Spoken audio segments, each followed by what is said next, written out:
think of great movies and the actors that inhabit them, sometimes it's hard to imagine the tapestry any other way. In fact, it is almost impossible to perceive a movie like the street-fighting drama Hard Times without the input of granite-faced performer Charles Bronson. At one point, Hard Times almost took to the screen without Charlie's grizzled facade. What Bronson gave to the film was a raw authenticity that clearly showed that he understood the true meaning of the film's title, Hard Times. Yes, this extraordinary fight flick arguably contains Charles Bronson's greatest performance. How'd you make money? I knock people down. You mean like a prize fighter? No, they're pickup fights. The money's made on bets. Funny way to make a living.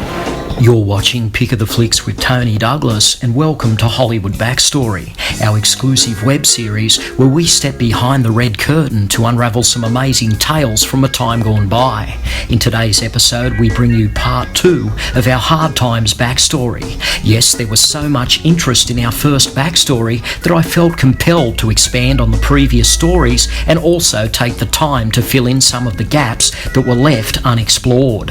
In 1974, producer Lawrence Gordon said to screenwriter Walter Hill, "I want you to write a script for a minimum and I'll pay you a minimum to direct." Hill, who had already written screenplays for films such as the Steve McQueen action classic The Getaway and the Paul Newman crime thrillers The Macintosh Man and The Drowning Pool, jumped at the opportunity to direct his first film. Although Hard Times marked Hill's directorial debut, he wasn't a complete novice to the filmmaking process, as Hill had already worked as second unit director on films such as The Thomas Crown Affair and Bullet, both starring Steve McQueen. In our first Hard Times backstory, subtitled Casting the Film, we mentioned that Bronson's role of Cheney was originally perceived for a much younger man, such as Bronson's mechanic co-star Jan Michael Vincent. What I didn't say was that the role almost fell into the hands of actor Joe Don Baker. Joe was a tall, broad-shouldered character actor who had just hit it big as the no-nonsense Southern sheriff in the 1973 cult crime drama Walking Tall. Just prior to casting Baker, the name Charlie Bronson was thrown around as a possible contender. Producer Lawrence Gordon thought Bronson was worth a shot, whilst director Walter Hill resisted the idea at first. Hill admired Bronson's performance in Sergio Leone's masterpiece Once Upon a Time in the West, but his big concern was that Bronson was too old for the part. After more discussions, Hill began to realise that if Bronson was used properly, he could be very effective. At the time, Bronson was one of the most in-demand movie stars in the world, and he commanded a high salary. Producer Gordon wasn't worried about Charlie's fee, but he was concerned that Charlie may still brush them off, purely on the basis that Walter Hill was a first-time director. Nevertheless, Gordon decided, what have we got to lose? So they sent Charlie the script. Charlie read the script, and to their surprise, he agreed to meet with them.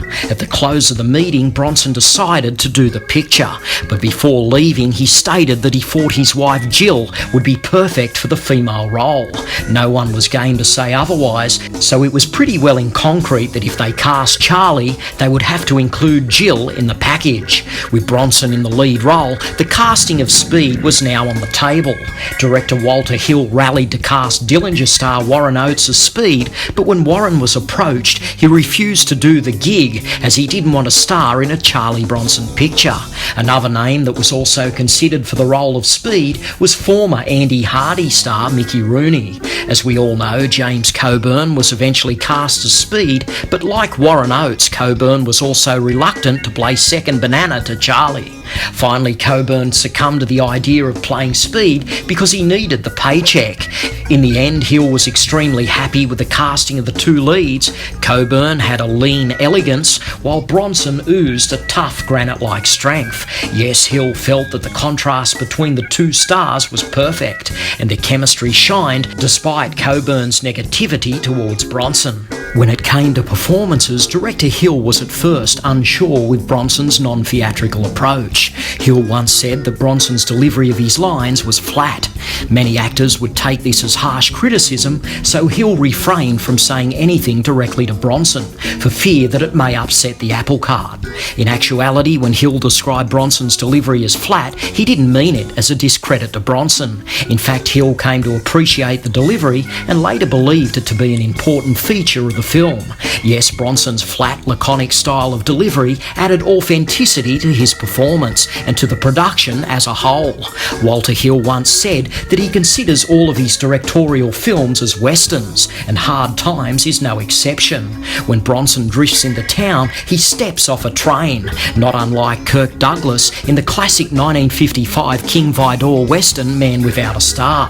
When Bronson shoots up the pool room, it's a scene straight out of any of the great Hollywood westerns. And when it comes to attire, the only difference is in Hard Times, our hero wears a beret instead of a cowboy hat. With that being said, when western legend John Wayne saw Hard Times, he wanted Walter Hill to helm his last film, The Shootist. Despite being an avid fan of John Wayne, Hill refused to do the film because he didn't want to see his hero dying in a movie. Well, that concludes part 2 of our Hard Times backstory. I still have more to say about this fascinating film, so please keep a lookout for part 3. Time now for you to have your say. Have you seen Hard Times? If so, what do you think of the movie? Also, if you have any additional information to contribute to this intriguing backstory, please feel free to do so in the comments below. Finally, if you want more on Charles Bronson, be sure to check out my other Bronson episodes now playing on this channel. Until next time, this is Tony Douglas, talking movies for Pick of the Flicks. Thanks for watching, and I'll catch you later.